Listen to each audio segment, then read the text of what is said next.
gihatag nga saging sa taga-Kamago nga FB friend ni Papa saksi na ang iyang bana na nagtrabaho sa Treasurer's Office. Kamagong sa sulod sa Kamagong. Saksi na po ang iyang bana. Tinawag yun ang giingon sa Biblia. Kung ito gyato kang nyo ba masalig ta niya na siya sugoon ng mga alagad niya nga itabang sa iyang katawhan. Salamat kaayo ani Jobagan. Buntag pa kaayo.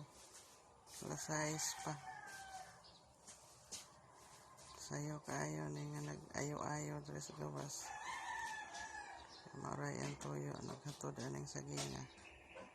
Kailan man ang saginga ang saingan ani? Langanin man po ni senyorita. Talinis man og lubot, ha?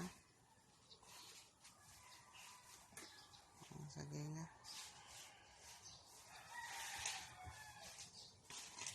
Anang doon lagi tubag ang mga pag-ampo na ito. Kaya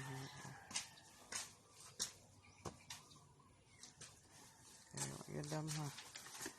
Sayo pa naghatod nagsaging. Ako kaila. Adto nga magtiayon. Nagmotor. Yun si Papa, FB friend daw niya. Yun, may kaila. Pero taga-Kamagong ra. Sakop sa Nasipit Congregation. Sudlonon, ang ilang balay daw sa Kamagong. Yun si Papa. Di padugay na saksi. Nabautis mo na. Ang bana anang bayhana. Nagtrabaho sa Treasurer's Office sa Nasipit.